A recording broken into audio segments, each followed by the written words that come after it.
What would happen if you found out that the only real fight you have in this lifetime is with yourself? Let's talk about that. Welcome to When I Stop Fighting, the podcast. Today I'm joined by Phyllis Leavitt. Phyllis graduated from Antioch University with a master's degree in psychology and counseling in 1989 and has been on a spiritual journey for most of her life. Phyllis has published 2 books, A Light in the Darkness and Into the Fire. It looks like 3 now, Phyllis, based on that cover, Right. which we will talk about all of them.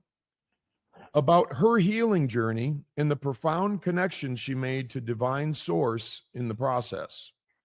As a psychotherapist, Phyllis has treated children, families, couples, and individuals for 34 years and has worked extensively with abuse and dysfunctional family dynamics, their aftermath, and some of the most important elements for healing.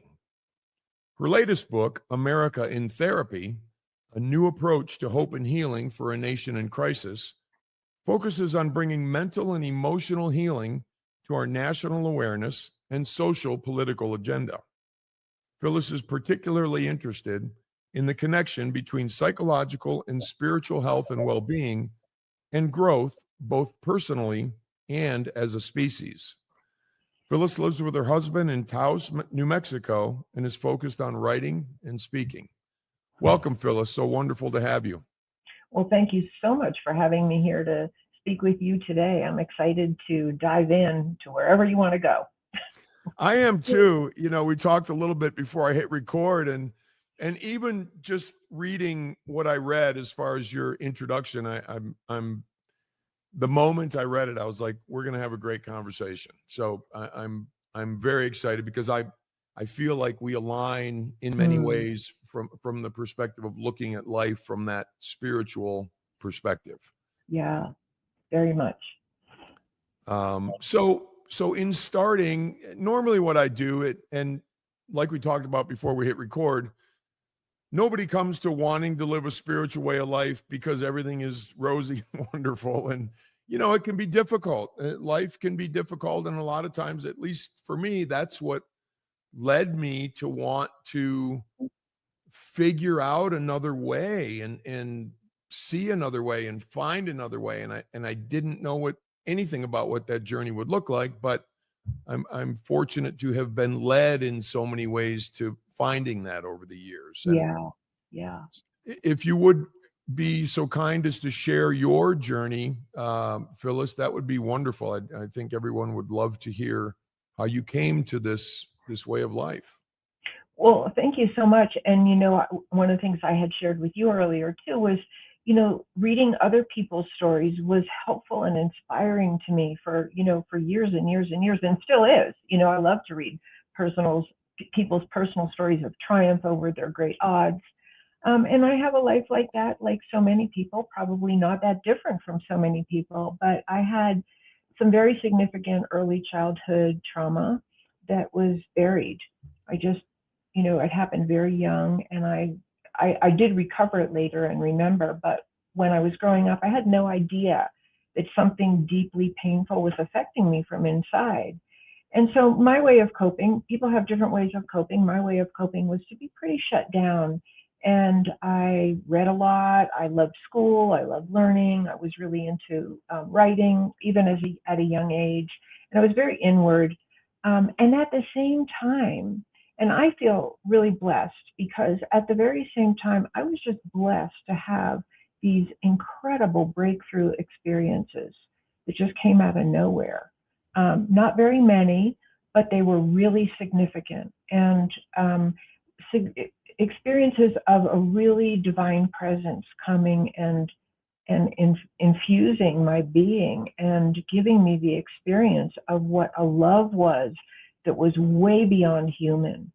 And so those were the light in the darkness. And my first book that I wrote about the beginning of my healing journey is called A Light in the Darkness, because that's kind of what my life was like. It felt dark, and there were these moments of profound opening.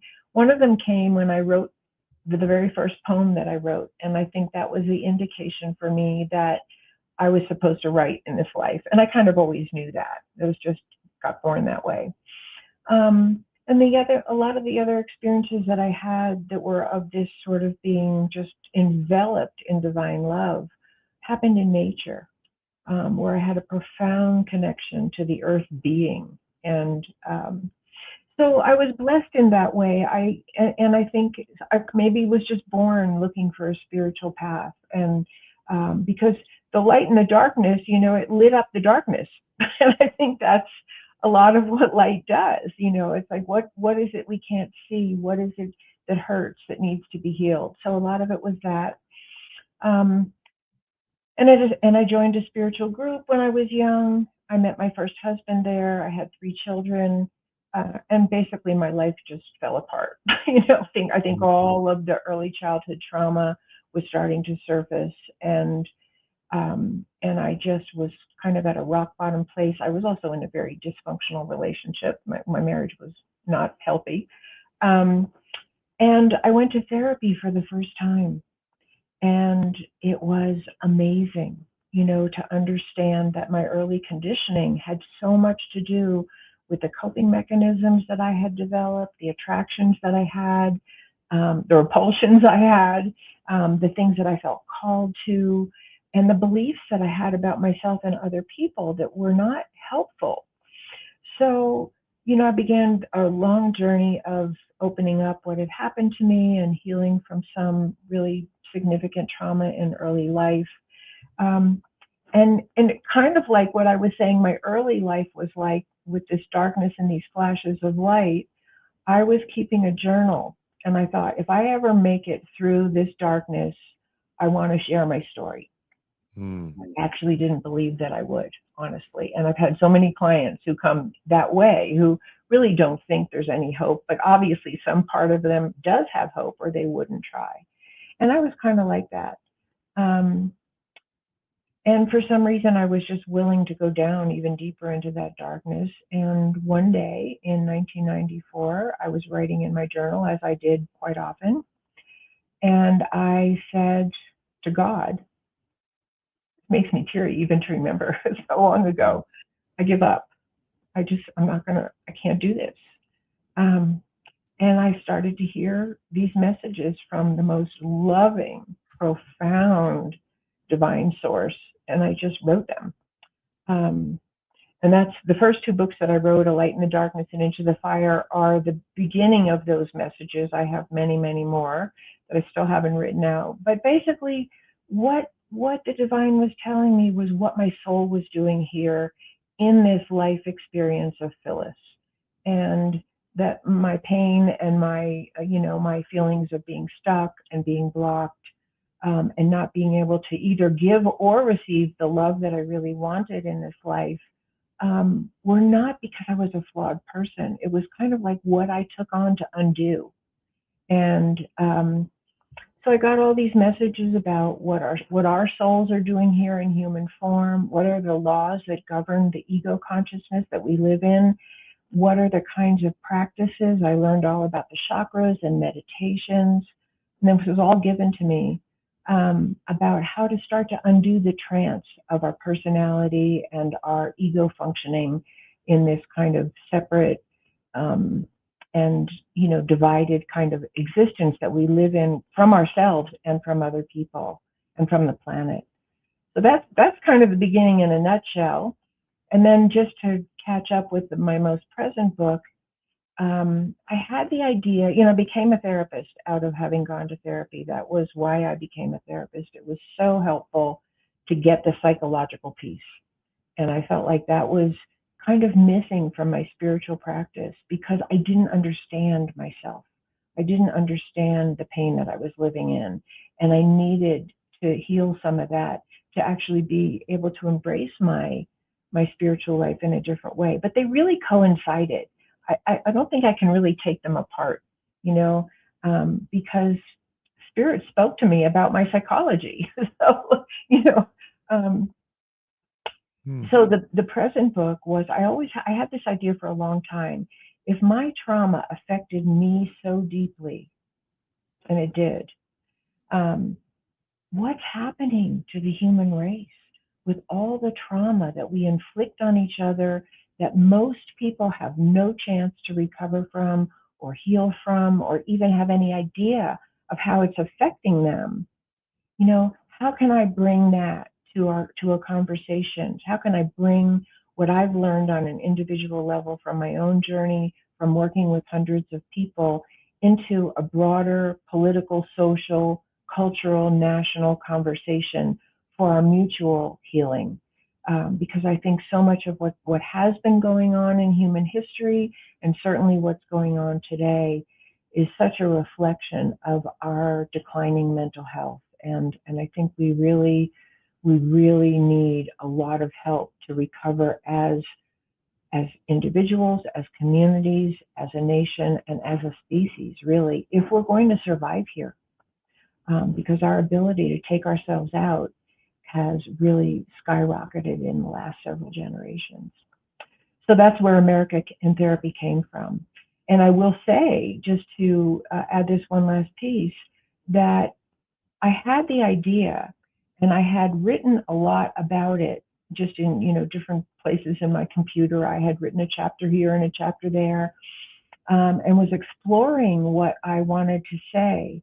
But it wasn't until one day when I sat down and I was like very deep in meditation that I actually heard, write this book. And so again, those two worlds are very, very connected for me. We're here to help each other is what one of the big messages I've gotten from the divine. We're not here for our own personal ascension alone. We're really here to help the whole, all of our brother and sister human beings find their way home to their spiritual essence and love. Couldn't agree more, Phyllis. I think that's absolutely true. And one of the things that I've tried to carry with me over the years is, because I did the same thing with books. It was probably a 20-year period. I plunked down 3 paragraphs, and then all of a sudden 2 books came out of me, which was a pretty cool thing. And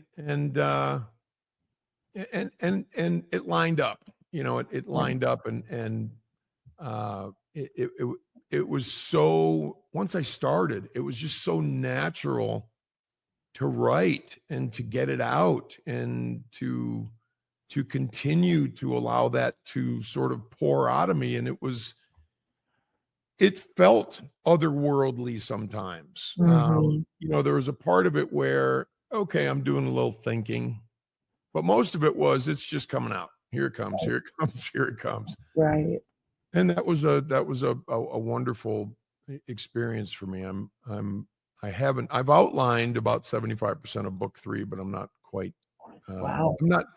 I don't feel ready to write it yet. So once I'm moved to do that, and I don't know when that'll happen, once I'm moved to do that, it'll just happen. So one thing that you brought up, I thought was, and thank you for sharing your story, because it's so crucial. It's so crucial from a relatability perspective. And like you said, I've had so many people help me, whether it was from books or, I used to drive around with video or audio cassettes and listen to, Deepak Chopra and Earl Nightingale and, et cetera, et cetera, et cetera. Just, but all of that fed me. And it was immensely useful. You mentioned I give up, and that hits me, because I do feel there's a point where, in order to go, maybe our trajectory is going like this, but in order to go like this, we need to surrender. I'm a big fan of that. Do you feel the same way? Oh, 100%. Because before that happened, a couple of months before I had the actual experience of this divine writing beginning to, come through me, I was in, tons of different healing modalities and just, doing my best to try to heal. I had begun to remember what happened to me as a very young child, but I wasn't getting better. I had panic attacks. I just was just sort of living on a thread, and trying to function. I had 3 little kids at that point, and I was a single mom by that point. And so I was just doing everything I could to function in the world and try to also do the healing work. So in a session that I was in 3 months prior to the writing started, I had this unbelievable divine visitation come to me in the session. And my whole body was just filled with white light. And I was this vibration of love, physical vibration of love was rippling around my entire body and through my body. And the words that were spoken were about surrender. That was the first thing that was said. It was surrender it all, be with what is, and it was magical. And it wasn't until a couple of months later then that source actually became a regular part of my life. So surrender, absolutely. And I'll tell you a quick story that really informed my life.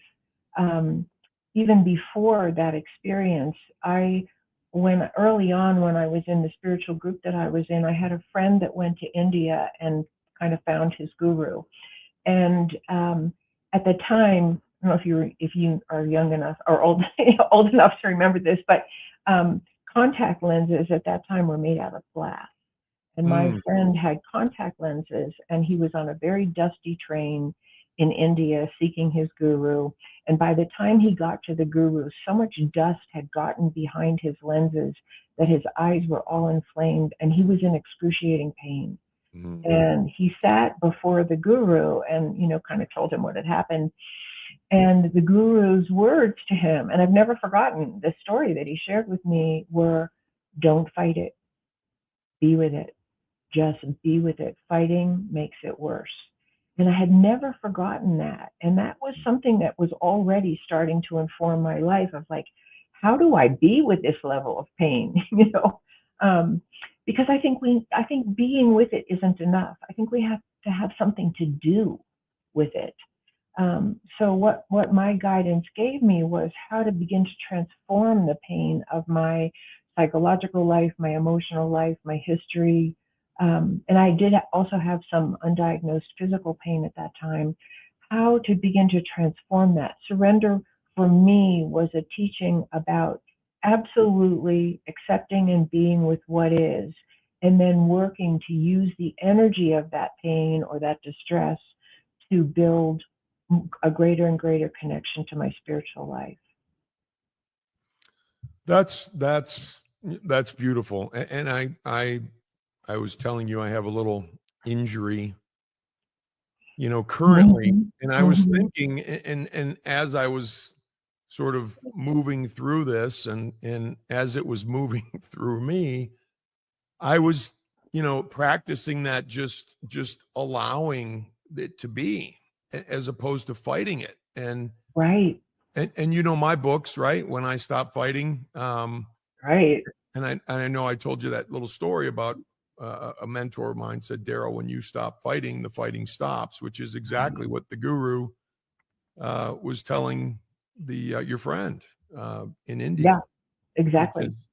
Which is a pretty cool thing. And I think we're brought up, I know I was brought up, but I think it's part of the, America and therapy. We're taught to fight everything. We're taught no pain, no gain. We're taught fight disease. We're taught fight, wrestle, fight. And I just, my entire life, at least for the last 40 or so years, has been unraveling the fight and surrendering, and not just surrendering once, but surrendering as many times as it takes, right? Absolutely. It's not a one-time thing. It's definitely not a one-time thing. It's over and over and over again.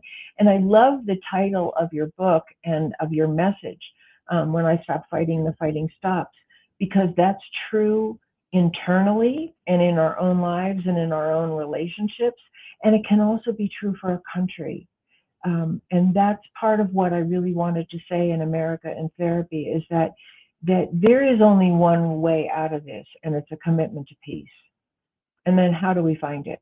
What are the things we have to begin to embody or enact or develop in ourselves that could have us be so committed to peace that we're willing to do the work on ourselves and on ourselves as communities and as a nation to make that a reality. And it may sound Pollyanna-ish to a lot of people, but like, well, it's just not going to happen in this world. We are not only committed to fighting, but we're committed to winning. We live in a win-lose paradigm. And when you live in a win-lose paradigm, that means somebody has to lose. And the people who lose become symptomatic. And they eventually become the fighters often, or die in the process. And so the cycle just keeps repeating. And the world of psychology really understands how this cycle repeats and what the after effects are. And I write about that in great detail in my book, so that it could be common knowledge that if we hurt people, they become symptomatic. The school shooter didn't become a school shooter because they had a happy, loving, safe environment that they grew up in, where they had what they needed and they were respected and they learned good limits and boundaries and they felt valued. That's not the school shooter. The school shooter is a really hurting, angry, disaffected, alienated human being who is taking out their rage on innocent people the way they were an innocent person that received something that was toxic for their emotional well-being. And I think we still don't know that totally. I think we're beginning to know it, that inside the perpetrator is a victim. But I don't think as a society we have really embraced that to the place where we would say, how do we stop victimizing people? If we really don't want to breed another generation of perpetrators, how do we stop the victimization? How do we treat people? How do we help them? How do we hear them?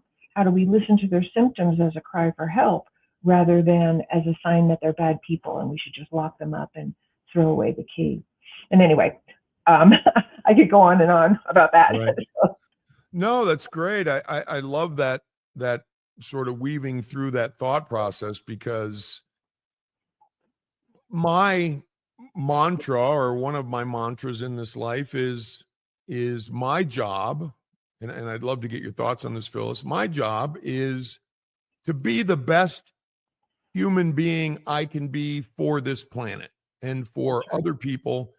But it starts by being the best person I can be for me, because in the process of being the best person I can be for me, I can learn to forget about myself, and I don't have to worry about me, and I can do my daily practices, and I go about my life with a smile on my face and peace in my heart and all of those things. And so how do we make that happen one person at a time? Because I believe it's a one person at a time thing, and then it grows from there. Do you feel that way as well? I feel two things. I definitely feel that. I mean, I feel like it starts with our own individual commitment to be the best people that we can be. And in the process, I know for me, it's an ongoing process of just continuing to heal the parts of me that are unconscious or that were wounded, that can be activated, that can get hurt, that can shut down, that can whatever. So I think part of being the best person for me is actually getting the help that I sometimes need, and I think, I think there's more acceptance of that in the culture that we live in, but I think we need a lot more. That to ask for help, to go for help, is a sign of strength and not a sign of failure or weakness. And I think we still have to reverse that whole paradigm of the courage it takes to go deep down into what hurt you or what's not functional in your life, or look at the ways that we've hurt other people. None of us has come out of our own pain scot-free in terms of the way we've treated other people, unintentionally for the most part, I think, for many people. But that takes courage to look at how we are being with other people. And certainly it would take enormous courage for us as a nation to look at how we're being to ourselves and to people around the world, and to really own that and take responsibility for it, which are all the things that healing does. When you find that love for yourself, when you get out of the fight with yourself, as using your words, which I love, it opens up a space of compassion and deep understanding for the pain that other people manifest, which makes us much more likely to be able to be of some kind of service. Right, absolutely. And there was a while, you mentioned vulnerability, and I think, that place has so much power in it. And, growing up where I grew up, Midwest, my dad was a mechanic, Korean War veteran, all that sort of stuff. Pretty tough dude. My mom was tough, and that's how I grew up. And so I grew up with that, vulnerable. What are you talking about? Yeah. We don't talk about these things, and Dad, we don't cry. And I think I was shaking my dad's hand by the time I was 10 or something, and not hugging or anything like that. So, wow. that was from whence I came, but I've since learned, and I think vulnerability ties in with humility, because humility is, to me, is being teachable. To me, it's saying, you know what, I don't know. Somebody show me, or something show me. I give up, I surrender, I'm all set. And then the vulnerability can spring from that, because we understand that we don't know. That's sort of my feeling on it. But sometimes it takes a real look inside. It takes, I have to be sick and tired of being sick and tired. And I think that comes for a lot of people. But for a lot of people, I don't know if that shows up. So how do we gather everybody in this quest, right? How do we look at life with the intention of healing, and can we show others that can be their intention? Because a lot of people, I feel like, aren't really that interested in it. And scared of it. I mean, I think a lot of the lack of interest actually covers fear. Whether it's conscious or not. And a couple of things that I would say are, the very best therapy that I know makes it safe to be vulnerable. Many people grew up, myself included, like you, for different reasons, but my family never talked about feelings. I never saw either of my parents cry. If they were upset, they were more angry. They might have been really upset, but it came out as anger or impatience or ignoring you or whatever. So I grew up the same way. Like, nobody was vulnerable. And it was terrifying to me to show my feelings. And I did believe it was a sign of weakness. And it wasn't until I was able to be, part of it was being in therapy, and part of it was being with a couple of other people who were able to be vulnerable. But therapy was the first place where I felt not judged for having my feelings. And I can't tell you how powerful that is, to be in the presence of another person who embraces your vulnerability, who lauds your vulnerability, who is interested in what might be uncovered in your vulnerability, because we don't give that to each other in general in our society. We're supposed to buck up and be strong and, not need anybody and be our self-made person or whatever. I think those are still a lot of the cultural norms that we grow up with, consciously or unconsciously. And I can share with you, so that's one of it. One thing is to find people who actually embrace that and then make it safe for us to have that level of vulnerability. And the other thing is to be that, to become that, and to share that in the space. Because if one person allows themselves to be vulnerable and they have their, they can hold their center in that in some way, then it gives permission to the people around them. And I was at a family function many years ago with, and many of the family members at that time were very kind of conservative, feelings held close to the chest, not a lot of emotional sharing or any. And we were around a big table, and we were going around, we were celebrating somebody's 90th birthday. So we were going around the table to acknowledge that person and share a little bit. And the first couple of shares were very, unemotional, very, very flat, I guess I would say. Yeah. And my daughter, who's a master of vulnerability at this point in her life at times, just decided to go next, even though she wasn't the next person at the table. And she shared very vulnerably about what was going on in her life. And it changed the entire room. Mm-hmm. Everybody began to share vulnerably. And some of the family members even said, we don't do this in our family. And they did. And it was magical.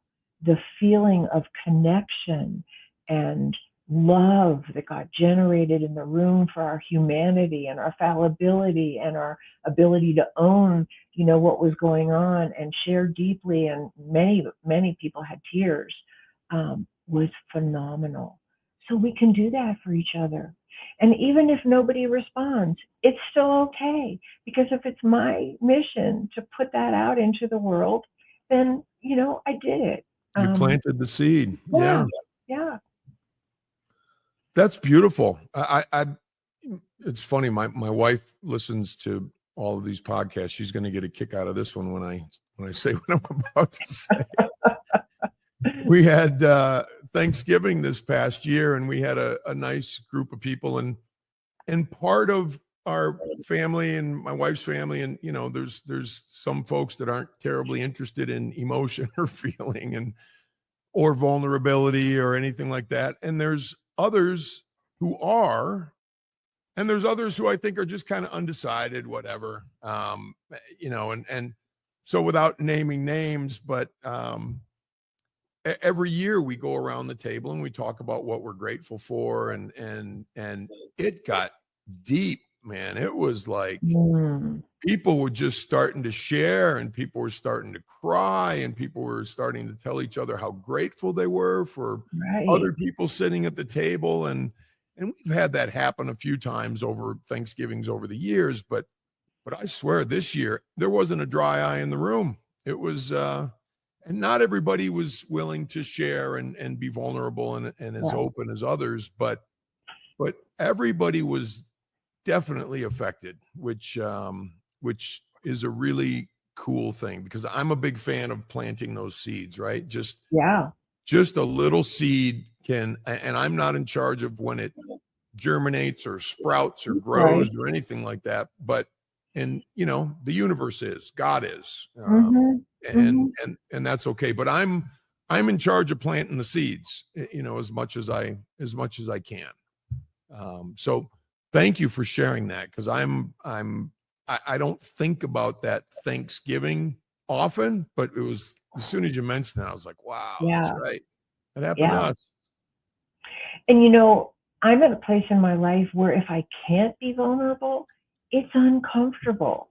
And I don't mean, 24/7 or in every circumstance or in every conversation, but I love to be with people where that's a shared value, so that I know it's safe and wanted, and actually, really wanted for us both to drop into that space when it's appropriate. And when I feel like there's a closed door, it's not as comfortable for me in relationship. I'll still love you, but I can't be my full self. Right. I had a mentor of mine say to me a long time ago when I started on this path, and I started when I was 19, and it was basically what he said was, it's a lonely ride, man. It can be a lonely ride, not from the perspective of, feeling like a victim or anything like that. It's just, there aren't as many people as we might think who will embrace such a path and such a way of life. Have you found that to be true? Oh, I definitely find that to be true. And I'm heartened by, and definitely, and I think that's what we're suffering from in our society. Because if you can't be vulnerable, you really can't own your stuff. You can't. You have to defend. And that's what we're suffering from, is this attack, defend on whatever level, to conceal our vulnerability, and part of our vulnerability is that we actually need each other. We need each other to survive here. I couldn't have anything that I'm sitting here talking to you on my computer, and my electricity and the water in my faucet and the food on my table if it weren't for thousands and millions of people that I will never meet. Mm-hmm. And we forget that because we have such a value on our independence.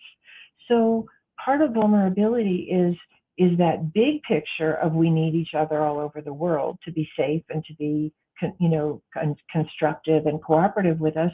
But in our lives, we come into this world wired for love and connection.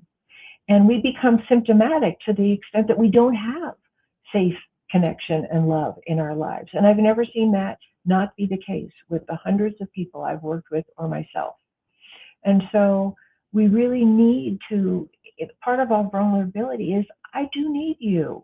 Not like I need you for my 2-year-old self, but I need you for my adult self. I want relationship. I want to be able to love you. I want my love to be received as much as I want to feel loved or cared for or respected or included or whatever. And that's part of being vulnerable. It is. It most certainly is. And I think there's a,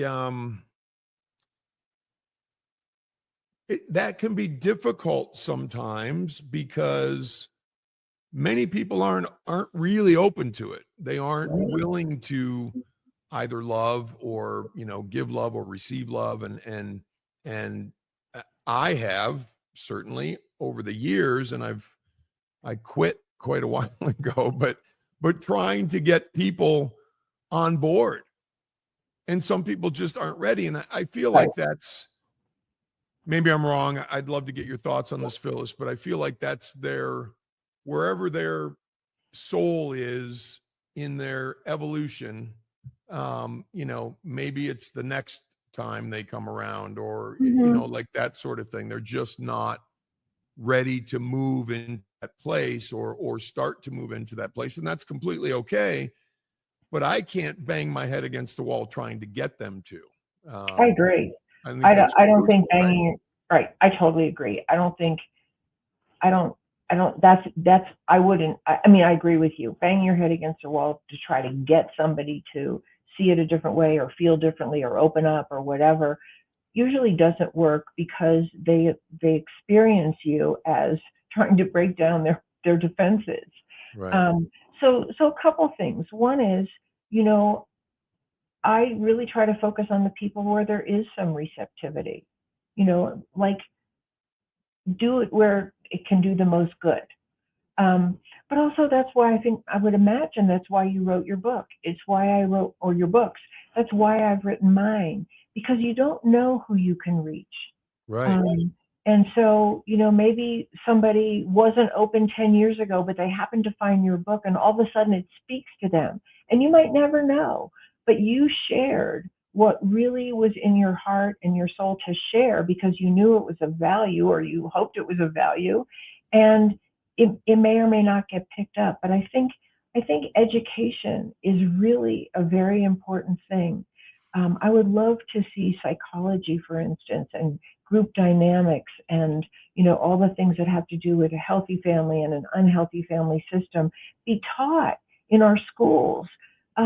Teach teenagers about intimate relationship and what works and what doesn't, and how your wounds might show up and how you might be able to heal some of that and bring that healing to your relationship or your parenting, so that we don't just keep passing this stuff on, one generation to another.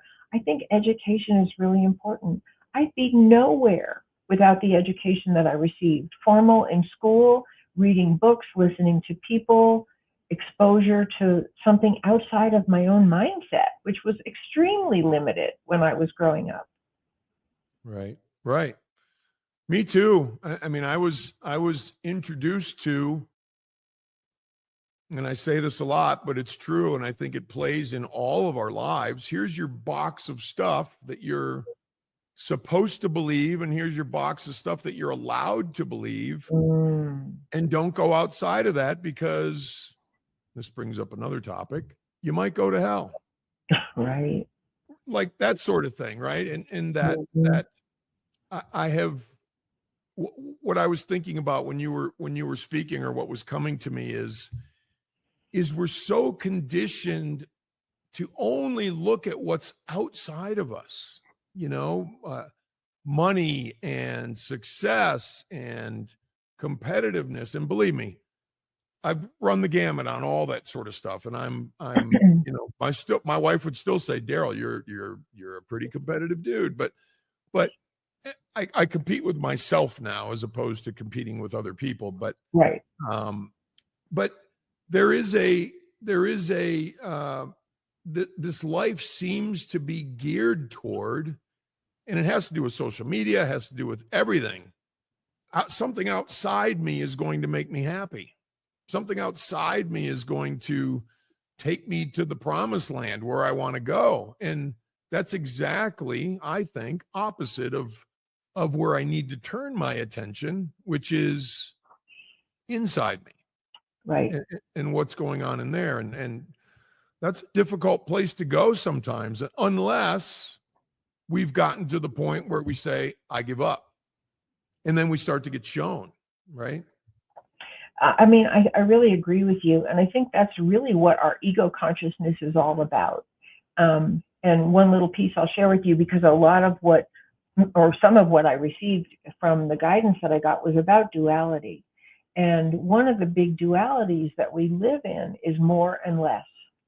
And we are just all about, in that level of consciousness, we're all about more. And that's just part of living in our ego consciousness. And I think what you're saying is you have to become aware of that to choose something different. Because, in some ways, the whole more or less duality that we live in, constantly fighting for more, whether it's more wealth or more acquisition or more sex or more love or more power or more influence or more righteousness, or, all the things people want more of, it's like an addiction. It becomes an addiction. And, when people are caught in an addiction, they don't necessarily know that they are, because it just has a life of its own. And so stepping outside of that and turning within is the access to being actually able to make a choice. Do I really need to pursue more of that? Do I want to compete on that level? Do I need more money? Do I need more power? What am I doing with it? Right. But the other part of going within, I would just say, is that, and this I think relates to what you said about surrender, when you give up, when it really isn't working, is when many people, for instance, turn to therapy, when they're really in pain, when that striving for more this, more that, or not being able to get it or whatever doesn't work, and they're in so much pain. Then there's often an openness to go within and find the roots of our dysfunction, rather than keep striving in the outer world. And that's my hope for America. That's my hope for all of us as human beings. When is it going to be enough pain that we actually say, let's put ourselves collectively into therapy? And who can hold that space for us? It's going to be a massive joint effort, right? Right. Yeah, it is. And it's so heartening to see people who want to embrace this sort of life, and who are okay with giving up and okay with being vulnerable, or at least moving in that direction. And Yeah. it's really hard to watch people bickering all the time and fighting all the time, and whatever it is, whether it's in real life or social media, or, I'm not around any of that stuff in terms of in my life, but and I'm not a big news guy either, because I just think that stuff is it's got dynamite. It's got dynamite that's going to blow me up. Right. If I get embroiled in that sort of thing. So that brings up for me the value, and you mentioned something about meditation earlier, but one of the things that I had to move toward because we grew up with not not a lot of money or anything like that, and so I wanted to make some when I got out into the world and I got sober, and I'm like, all right, let's go. But then I found out that doesn't make me happy. Mm-hmm. And along that journey, that I had to find out how to find some quiet and some peace and some tranquility, something in here that just slowed it all down or allowed it to slow down. And that's what, breath work and meditation has done for me. And it sounds like I think that's one of the things that's incredibly necessary for us to heal, is we I have agree. to find quiet, right? I totally agree with that. And, meditation has become a very important and big part of my life. But I'll share this with you because I think it might be true for other people as well. I was completely unable to meditate when I was in my 20s. And the reason why is because that quiet frightened me. When I was really quiet, and I remember being I was probably in my 30s at this point, but I was in a meditation hall of one of the spiritual teachers that I had sought out, and all of the pain would come up, all of some kind of part of what was buried that needed to be healed would come up in a quiet space. And I think that's why that kind of silence or meditation or turning within is actually frightening to people, and they don't want to do it, because that's really the way it was for me. I had to go do some therapy before meditation really took hold in my life, because then the quiet was welcome. Then and if other stuff came in, I could work with it. I knew what I was doing. But when I was young and I had no access to any other kind of healing, it was overwhelming for me to experience that quiet. And I wanted to share that because I don't think that's uncommon. So when people, turn away from meditation, it might not even be because they don't have a spiritual longing or it would be helpful, but because they just don't know how to manage what it would bring up. Mm. I think would say the exact same thing happened to me, and it wasn't necessarily. I couldn't find the quiet. I couldn't be Yeah. still, and I would read. I read, Thich Nhat Hanh and John Kabat-Zinn, and all the sort of how do you meditate books, right? And Right. it didn't help. Right. Right. It was just, it was, I feel like it was when the student is ready, the teacher will appear. And I went on Deepak Chopra's website and I looked for somebody to help teach me meditation. And I found a guy who's now just a wonderful friend of mine. And he taught me primordial sound meditation, which includes a mantra. And it's just this beautiful thing. And that really kind of got me going. And I've said to him, his name is Amit. And I said, Amit, at this point in my life, it's like oxygen. I can't do without it, Right. in terms of just Right. helping me. So I'm going to switch gears a little bit. We don't have a ton of time left. I think we could talk for 2 hours or 3 hours or 4, but so something that's been interesting to me, and I just wanted to get your take, because I feel like there's religion, there's spirituality, there's psychotherapy, there's these sort of pillars that, and people, some people have the religion and that's all. Some people have religion and psychotherapy, or psychotherapy and spirituality, or whatever, some combination of these things. I'd love to hear your take on how you believe all these things can interact, or help each other, or sometimes maybe I found in my life, religion and spirituality were two very different things, and I needed to jettison some of the religion stuff so I could be open to the spirituality. Yeah. I mean, I think I'm not an expert in religion. I grew up Jewish, and we went to temple. I read Bible stories. I sang some of the songs in Hebrew. But I never learned anything that had to do with the God within. God was out there. God was, something you were supposed to worship or listen to what was said in the Bible, or, that kind of thing. And it just had no appeal to me. I felt like culturally, I was Jewish, but I had no interest in the religion because it didn't feed anything in me. Just to say I'm Jewish didn't mean anything to me. So I'm not saying that's true for all people of my faith, but that was my experience. And I think I was desperately looking for something that I could actually experience within myself. And I think that might be the difference between some religious structures and some spiritual practices, that many spiritual practices are about awakening something within yourself that is connected to the divine, that's connected to your own soul, that it's your experience, and you're not relying on somebody else to tell you what to do or how, or who you should be or what rules to follow. And I think this is where psychology really ties in. We also take our wounds with us into spirituality and religion.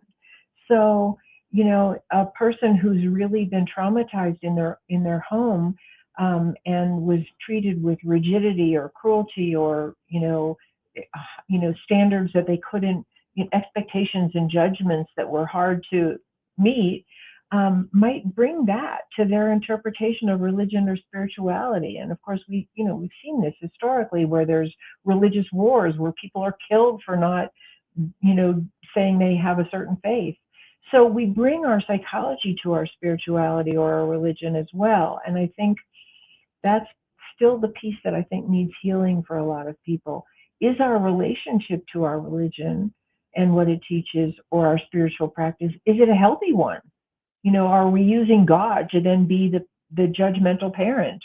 Or is God loving and awakening our essence inside of us?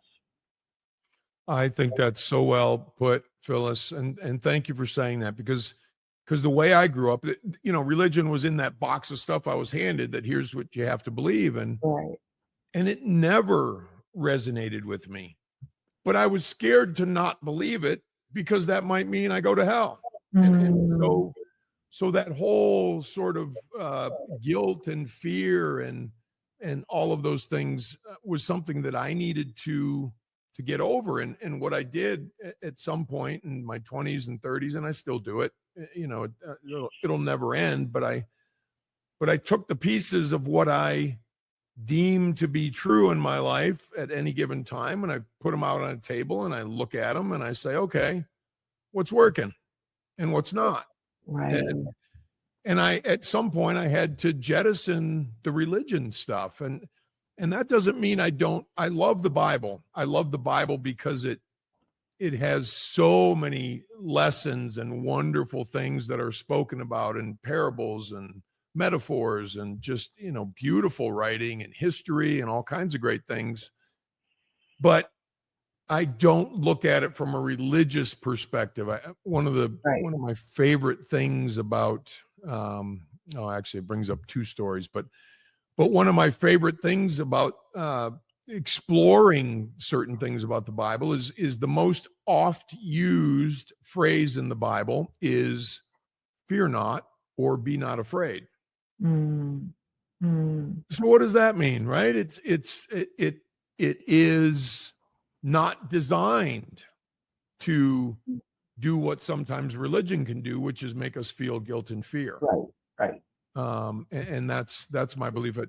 I'll just tell a quick little story about Joseph Campbell is one of my favorite authors, and I just think his stuff is beautiful, and it just hits me. But he said, he told the story of a young Hindu student who came to America, and he wanted to learn about the Western culture, and he started to try to learn about the Western culture by saying, I'm going to read the Bible. And so he read the Bible cover to cover, and Joseph Campbell said, well, what do you think? And he said, well, I read it cover to cover, but I can't find any religion in it. And I thought that was a really cool thing, because that's how I look at it, that I would look at it more like it's a guide, as opposed to, if you don't believe this, you're in big trouble, kind of thing. Right. And I would say that's the psychological piece. That's imposing a whole world of judgment and shame and blame and, punishment and reward onto something that essentially isn't that. And I think we really suffer from that. That's my view anyway.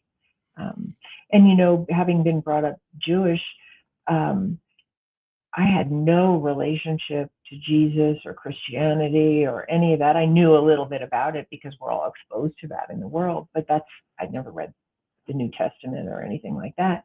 And in the process of my making this divine connection, a lot came to me about Jesus and John the Baptist. And these things just became part of my world organically from within. And so, I'm grateful for that, because the way I grew up was like, Jesus was like not part of our world.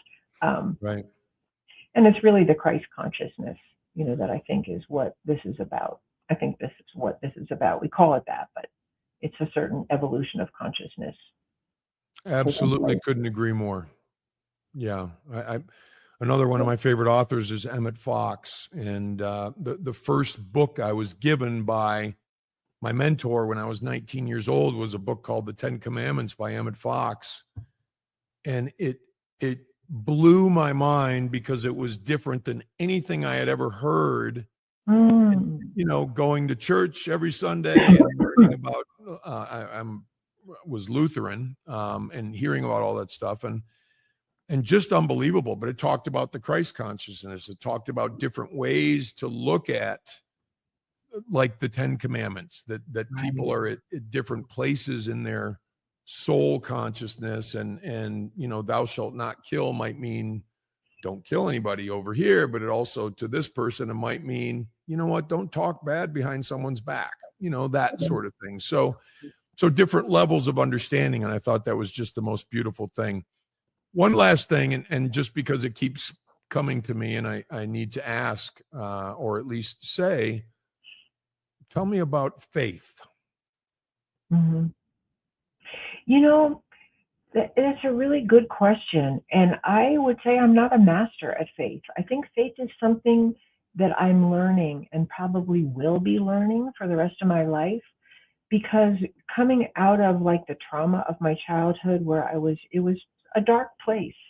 And a lot of the way that I experienced it was self-criticism and feeling like I was a flawed person and that I wasn't lovable or there was something just wrong with me. And so faith seemed very far away. How do you believe, something is there to help you? Or how do you believe life could get better? Or how do you believe that you could evolve out of the stuck places I was in?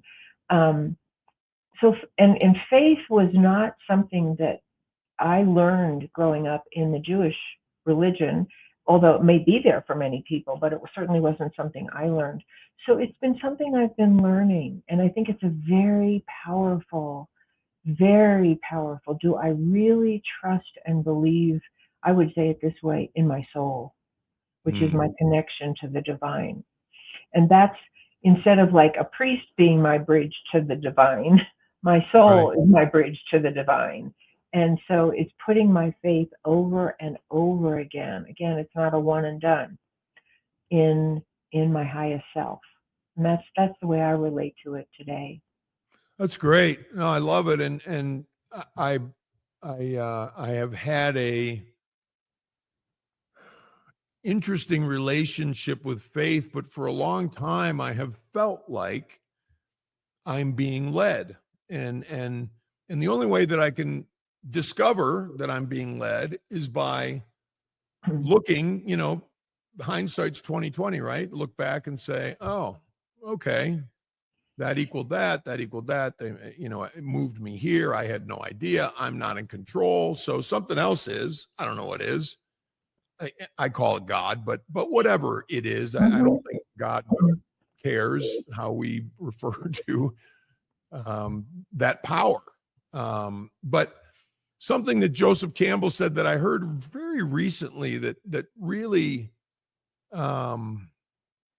secured something for me is he said he was asked by a priest about faith, and he said to the priest, "Well, I don't need faith. I have experience."